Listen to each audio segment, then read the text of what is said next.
Salut à tous, c'est Emma Petit. Bienvenue sur ma chaîne dédiée à l'économie domestique, au nettoyage et à la propreté de la maison et des objets. N'oubliez pas de vous abonner à ma chaîne. Passons maintenant directement au sujet de la vidéo.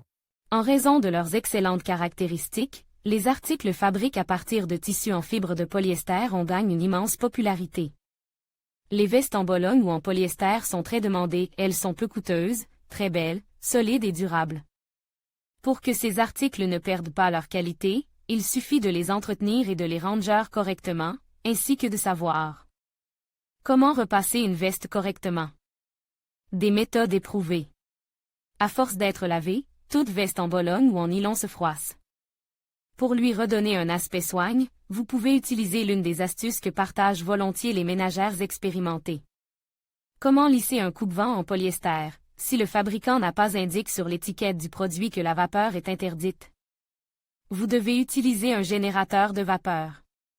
Pour ce faire, il faut le reglaire sur une alimentation continue en vapeur et approcher la semelle du fer à repasser du tissu. Il faut ensuite diriger un jet le long de la veste, sans toucher sa surface métallique. Le produit est préalablement suspendu aux épaules et place de manière à ce qu'il ne touche, si possible, aucune surface. Les deux froisseurs disposent d'un support spécial à cet effet, mais vous pouvez utiliser la barre d'un garrot, par exemple, ou le montant au-dessus d'une porte. Une autre option pour repasser une veste en polyester consiste à la placer sur une planche à repasser. Le fer à repasser échauffe au minimum, et un tissu de coton humide est placé sur la surface du produit. Il est nécessaire de passer le fer à plusieurs reprises, jusqu'à ce que les plis disparaissent complètement. Vous pouvez ne pas repasser la plachevka après l'avoir lavée, si vous la séchez correctement. Il suffit de presser doucement le tissu avec les mains, sans le tordre, mais en le pressant légèrement.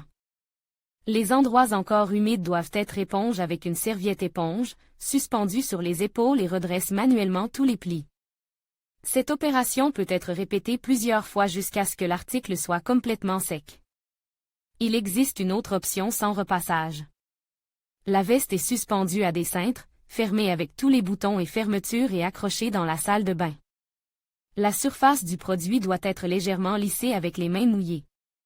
Il faut maintenant ouvrir le robinet d'eau chaude, la présence d'eau bouillante est la bienvenue. La porte de la pisse doit être fermée hermétiquement et la vapeur doit être laissée pendant environ 15 minutes, ce qui devrait suffire à lisser complètement le tissu. La veste doit ensuite être séchée à température ambiante. Caractéristiques du tissu polyester.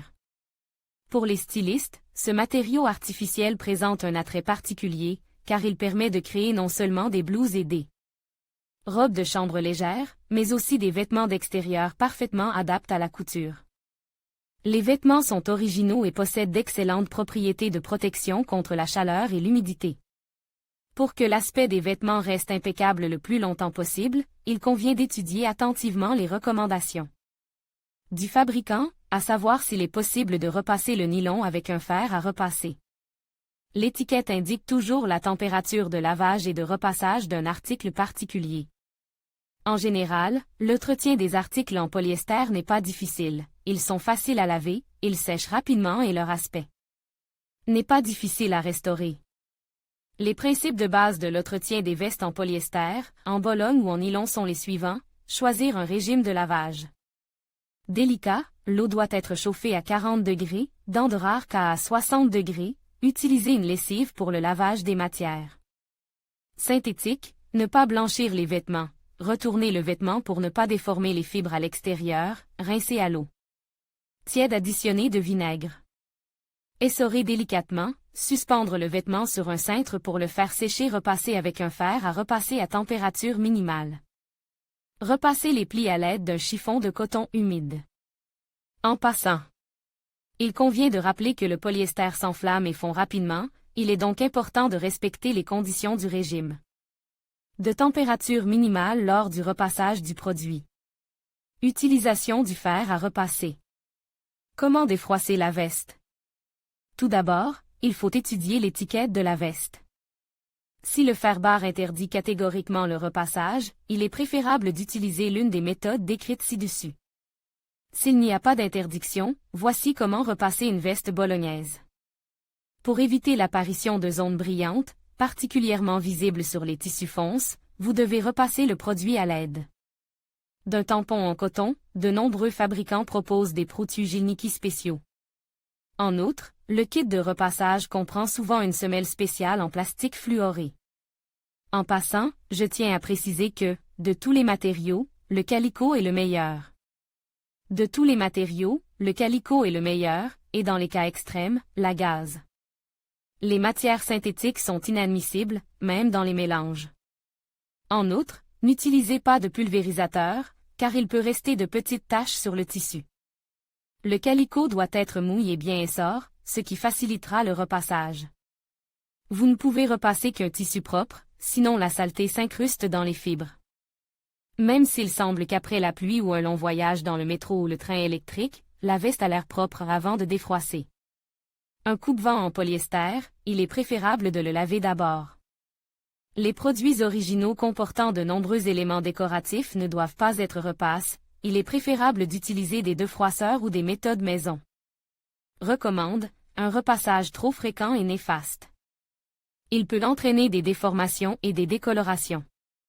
Les vestes avec isolation doivent être repassées entièrement, et pas seulement aux endroits froisses. Sinon, l'isolation se froissera de manière irrégulière. Tissu spécial. Les fabricants modernes cousent souvent les coupe-vents à partir d'un tissu à membrane. Il faut comprendre qu'une membrane est un film polymère avec des pores microscopiques. L'épaisseur de ce film ne dépasse pas 1/10, voire 1/100 de millimètre. Mais la caractéristique principale réside dans les pores, qui ont la capacité de laisser passer l'humidité d'un côté seulement, et de l'autre de la retenir presque complètement. Grâce à cette propriété, la peau humaine respire et la sueur est évacuée à l'extérieur. La membrane n'existe pas en tant que matériau indépendant, elle est soudée, au polyester ou à tout autre tissu synthétique. Le tissu membranaire est d'autant plus résistant et léger que ses caractéristiques techniques sont élevées. La structure du tissu est détruite sous l'influence des hautes températures. C'est pourquoi il est strictement interdit de le repasser, ainsi que de le sécher à l'aide d'appareils de chauffage ou à proximité d'un feu ouvert. Par conséquent, avant de repasser un coupe-vent en membrane, il est nécessaire de consulter l'étiquette. Méthode traditionnelle de repassage. Elles ont déjà été mentionnées plus haut. Il s'agit d'un repassage à une température minimale, à l'aide d'un proto-Gilniki. Chaque produit possède un rabat de tissu cousu dans la couture latérale, sur lequel vous pouvez vérifier comment repasser la veste. Avec le degré de chaleur le plus efficace. La température optimale pour les tissus synthétiques est de 85 à 115 degrés. Sur les fers à repasser de différentes entreprises, ces indicateurs correspondent également à un simple point ou aux inscriptions « nylon » et « silk ». Sans appareils électriques. Les méthodes domestiques de defroissage sans fer à repasser sont tout aussi efficaces, même si elles prennent un peu plus de temps. Vous pouvez également suspendre la veste sur les épaules et la placer au-dessus d'une bassine ou d'une casserole d'eau chaude. En montant, la vapeur atténuera naturellement les plis du tissu. Une autre option consiste à placer le produit dans la salle de bain ou dans la cuisine, dans des conditions humides. Au préalable, les manches de la veste peuvent être rembourrées avec du papier ou du tissu, et les plis peuvent être redressés avec des mains légèrement mouillées.